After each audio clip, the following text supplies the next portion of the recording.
It's around 10:30 on a Tuesday, semi-windy kind of day.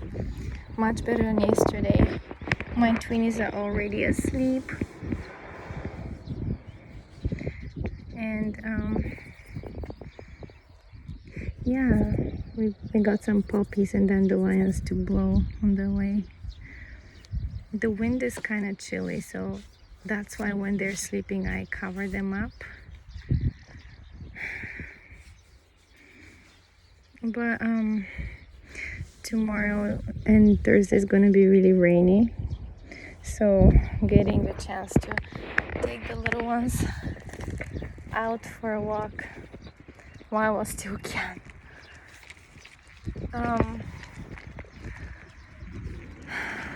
Today I will be sharing with you what's like to handle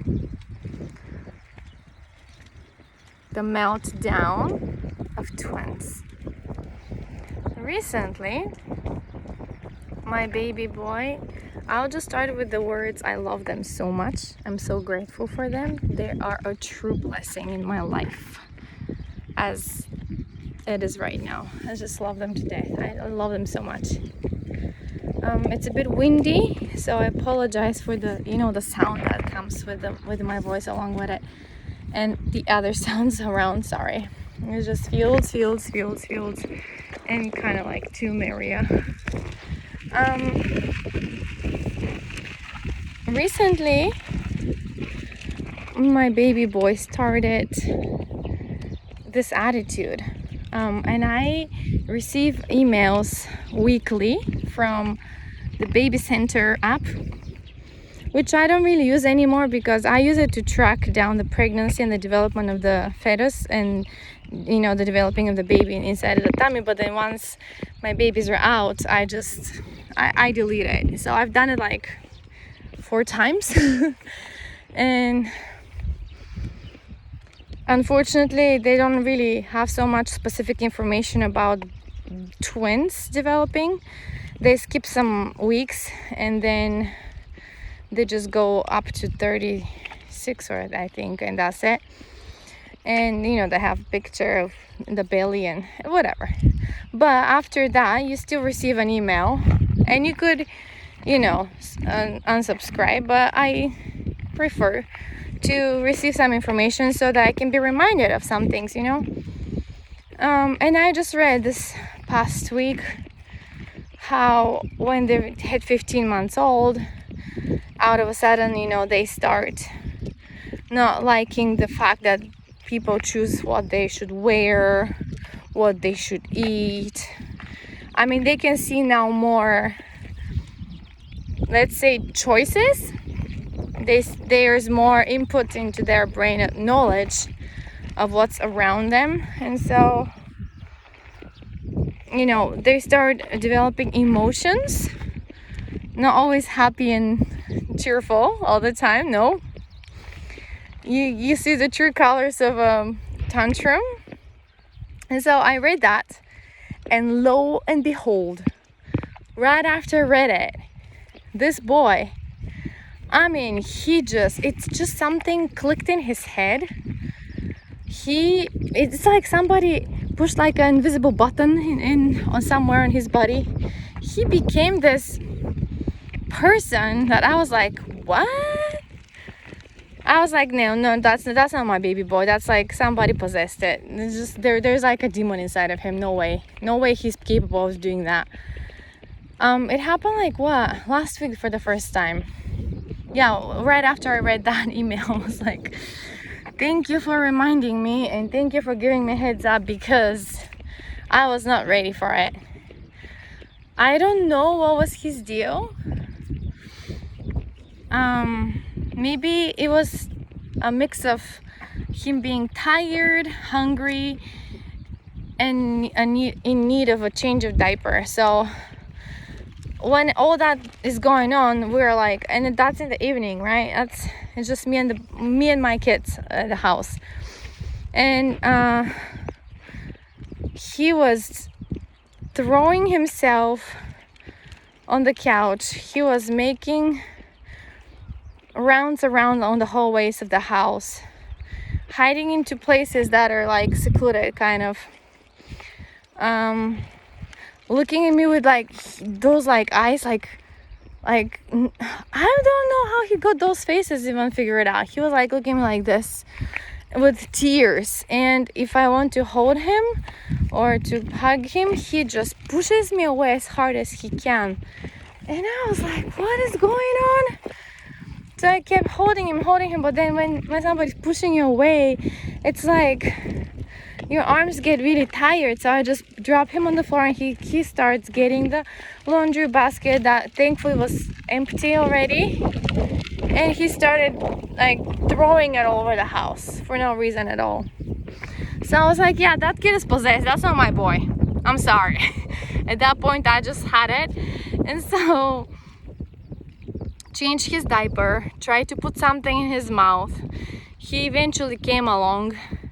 The TV helped a little bit, and brothers, he just ignores. He ignores everybody and everything, but he just watches for my reaction. He looks for where I am, and so he acts out when I'm there.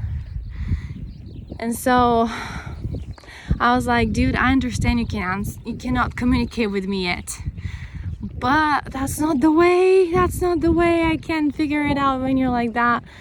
And so he came around, he went back to cheerful after he ate and his diaper was changed, and by the time it was bath time, he was back to himself. And so I was like, thank goodness my boy's back, the person I know. I don't know what was that possessed little dude like 10-15 minutes ago. So I was really happy, and that repeated a few times since then.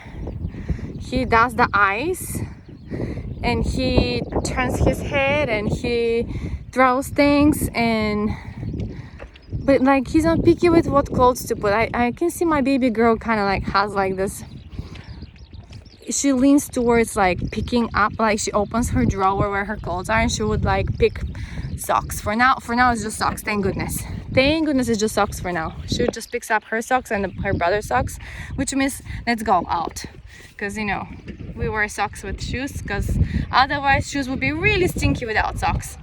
So we do that, and so she's in charge of the socks, so she's really good at it.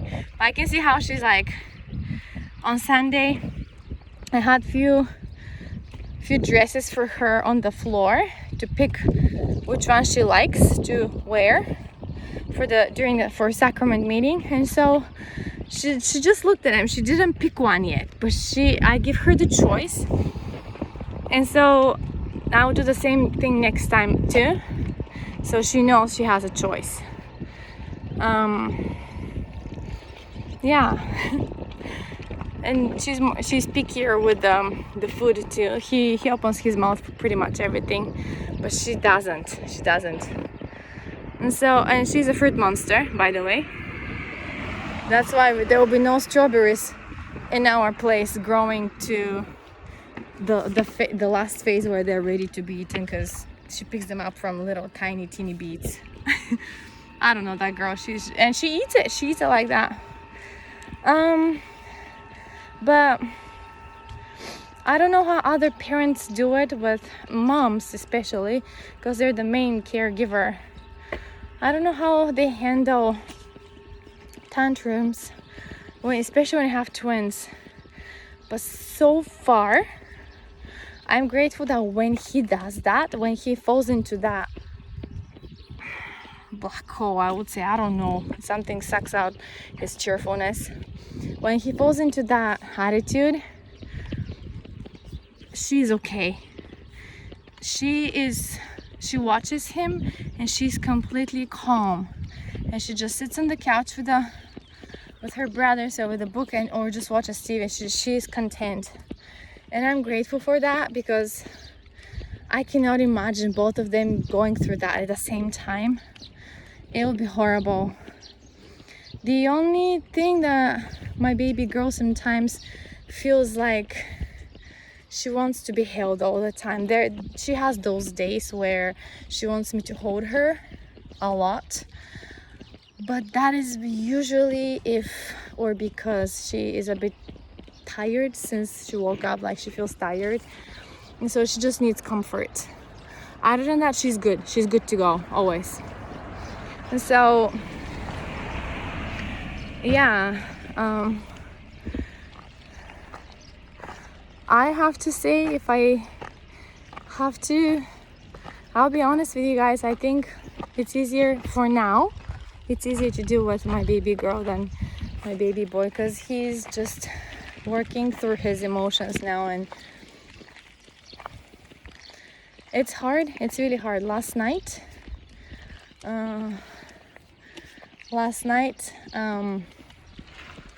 again, me and the 5 kids alone at home. The babies were down napping. I really don't like when they have those long, late naps from 5 to 7 p.m. That's just ridiculous. But I assumed they were just really tired from playing outside and just running around the hallways with their brothers. They just love it. But when they do that, smoke again. Thank goodness it's not going towards our house. Then there is a smoke there too. And in a windy day, it's kind of scary because you could. Anyways, so last night they wake up from their nap, and that's exactly like I'm the entire time in the kitchen, right, with where they're napping on the couch. The entire time I'm there, and I will decide to go and collect the laundry or feed the dog or start the bath or or all of that in the same time, or put the futons down for the night so I can be ready when they are baited and fed and, you know, bottled and changed and all good to go. And I come back to the kitchen and they're both awake.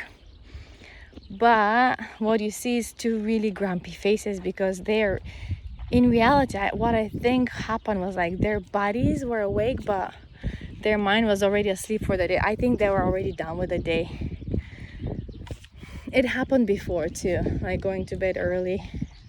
But in this case, they were not baited yet and they were not fed dinner yet.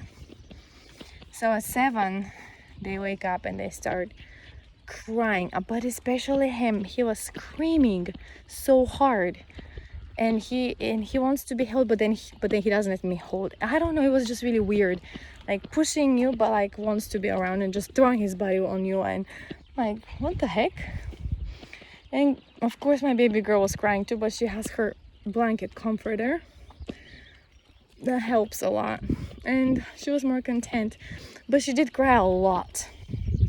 So I tried to put them at the table to eat, and she ate some. He didn't even, I was holding him on my lap, he didn't even want to turn towards the table.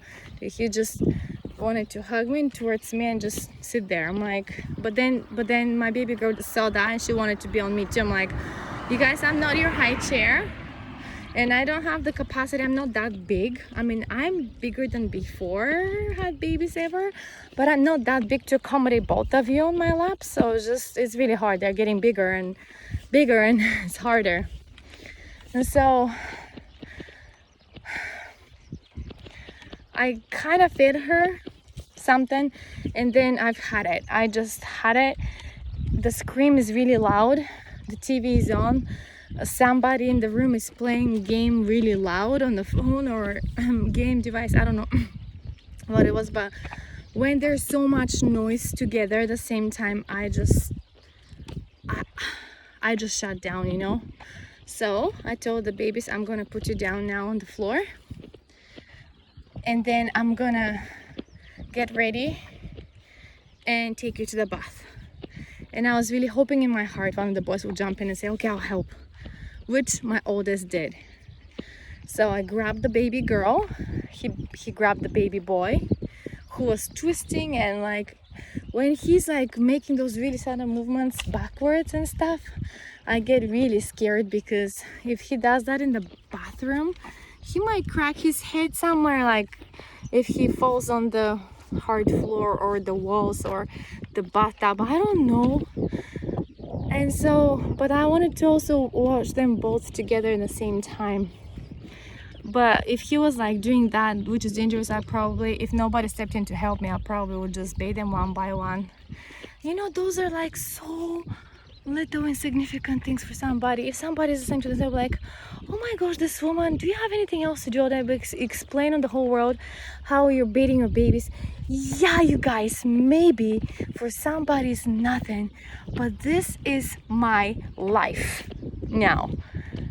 This is what I'm facing every day, and this is something that I have to go through, learn from, experience it, and pass it on or vent in front of my phone. Yeah. So my oldest jumped in, he grabbed him, and then they kept crying. They kept crying, but my baby girl got worse actually. She was crying so hard. She was choking. And I had no idea why. When she's tired and sleepy, she doesn't want to be involved in water and stuff. Like she's a kitten. No. But when she's good and cheerful, she loves to play in the bathtub with the duckies and whatever other stuff we have there to play with. Anyway, so I snapped. I snapped at the baby boy, and I just told him to just be quiet. And so I guess he saw the expression on my face, or I don't know what was his deal, but he just got quiet. He got quiet, and she kept crying the entire time. The entire time we were washing, my oldest, he was helping me to hold them, and I would wash them, and she just never stopped crying, never. We come out, I put their PJs on, put them on the couch, sit between them, hug them tight, watching something, whatever, on TV, Disney Channel, and they were quiet. And I was just so grateful. But while we're in the bath, I was telling my oldest boy, you know what?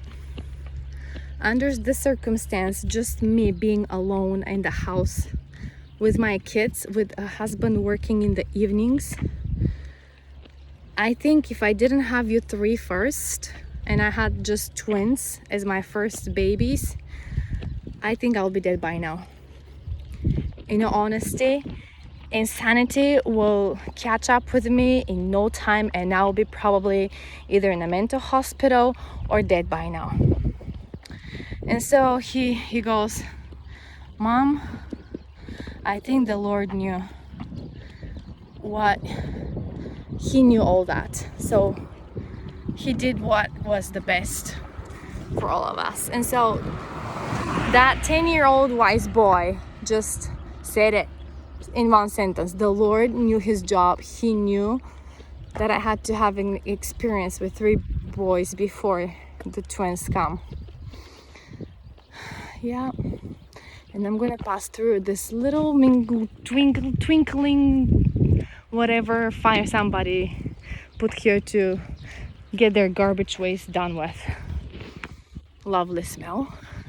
I actually don't like the smell. It's not bad smell. Waste from the garden is like not that bad, but when it smells like they put like or somewhere in the trash along with it, like a plastic bottle or something, it just smells so gross. It smells so gross. Hold on, I inhaled some. Not good. Excuse me. So yeah, and then I guess one of the last, or I don't know, one of the classes of husband were canceled, so he came home after the whole ordeal was done. It's always like that, by the way, you guys. I've noticed in my life, every time when something happens and my heart is racing, pumping, it's gonna jump out of my chest. And somehow everything, I managed to do it with the help of the boys. When it's all over, that's when he appears. It's incredibly amazing to me. I swear to you, every time that happens, every single time, I just don't understand it. Why? But it's really interesting phenomenon. Every time when it's over, boom, he pops up. And so I was like, well, your son hasn't eaten yet. Your daughter ate a little bit. If you want to help, please, because he was about to eat dinner, just jump in, get the boy, and just feed him something to eat with you. Well, the boy resisted. He just wanted to sit down there with the mommy, but my baby girl didn't mind, so she went to snack on something, like eat, and he fed her more dinner, so I was glad that she was eating more. And then the baby boy came along, you know, he kind of like follows where his sister is. It's really cute. So he ended up eating well. They ate well. They even ate cake, roll cake, because it was our anniversary yesterday, and so their father got cake. He got beautiful flowers too, and he got for lunch pizza and cake too, and for the dinner for everybody, the roll cake. It was really nice. It was nice to not take care of the meal.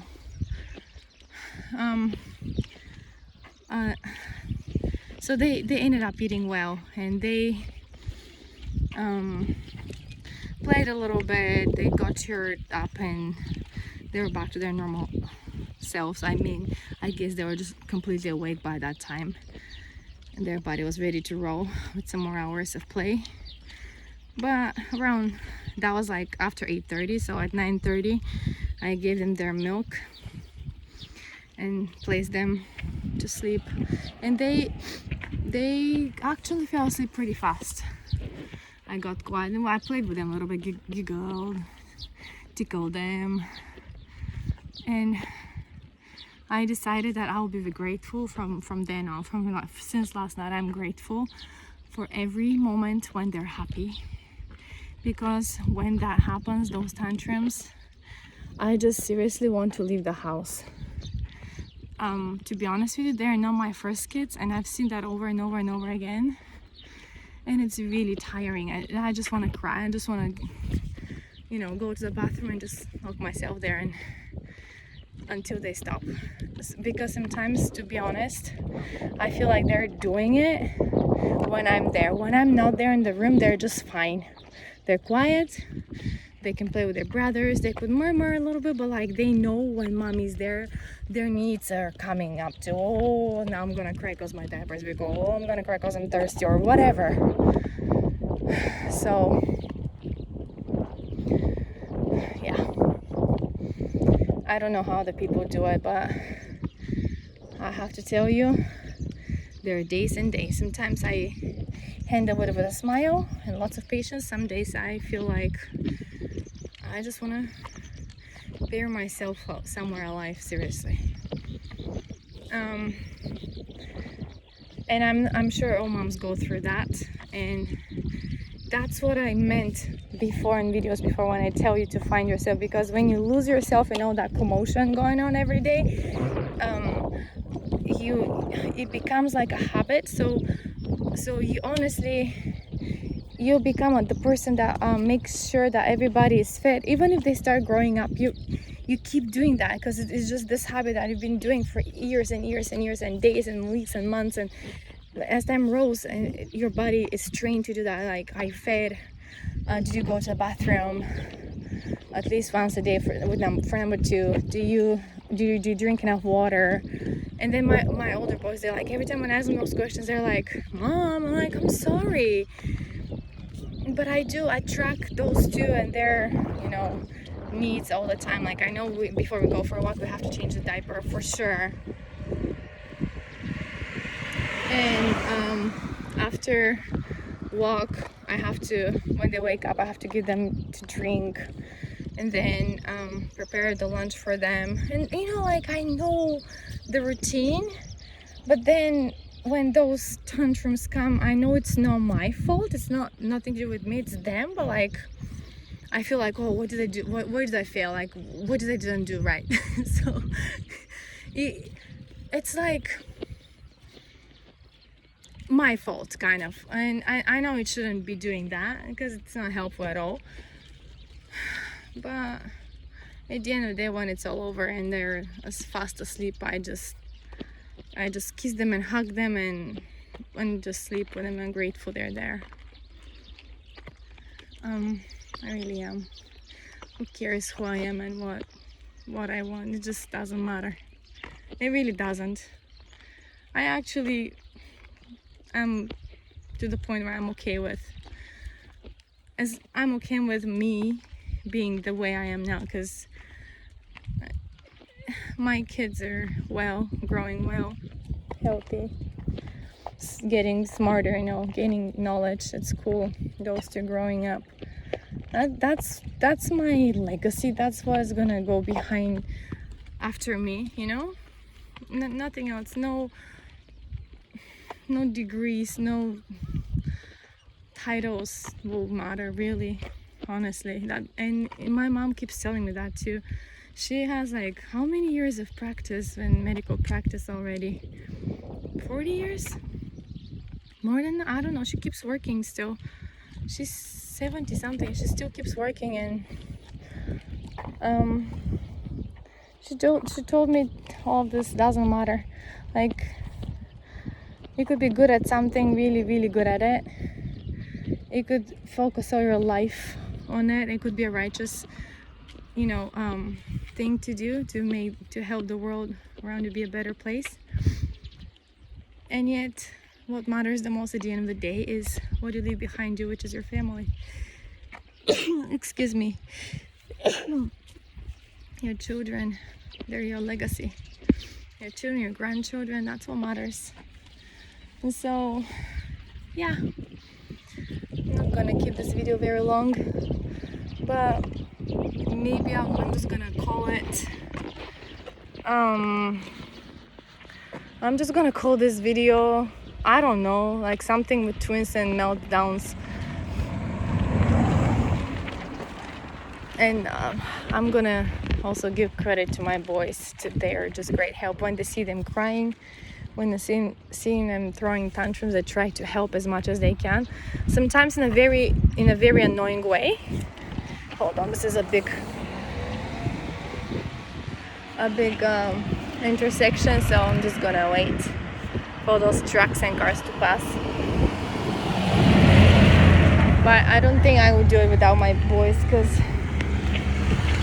it's not just my oldest, dude. The other two are very helpful too. My oldest takes it to heart because he understands more. He knows the emotions I'm going through. Like last night, he was asking me, "Are you okay?" He is already acting like an adult, almost. Like, the other two never ask me, "Are you okay?" And so after when we were wiping the babies, after bathing them, and he asked me, "Are you okay, Mom?" And I was like, "Yeah, I'm okay. Thank you, and thank you for being here with me." So that's that, you guys. I hope you have help too. People to give you a hand with babies, especially when you have. I don't know how people with multiples do it. I don't know. You guys out there are superheroes to me. I mean, the fact that you're raising more than one kid in your life is like there is this Bulgarian group of ladies like living all over the world, and one was saying yesterday, is it true the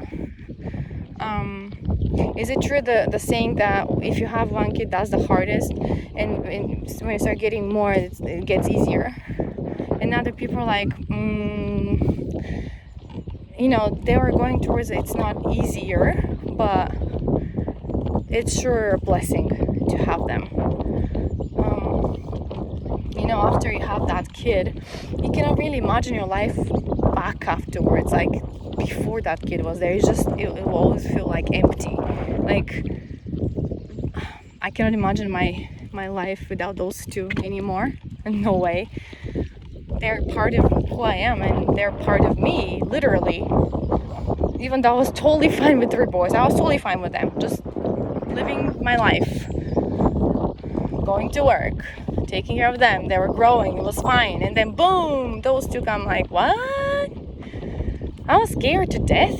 I was so scared. I'm still scared. But that leap of faith every day helps a little bit. Okay, I am not gonna go back to that slope, to the shrine, you guys. Sorry, just this week I feel like blah. So I'm just gonna, sorry it's windy, I'm gonna leave you with the hope that you have help from somewhere, and I'll talk to you soon. Bye.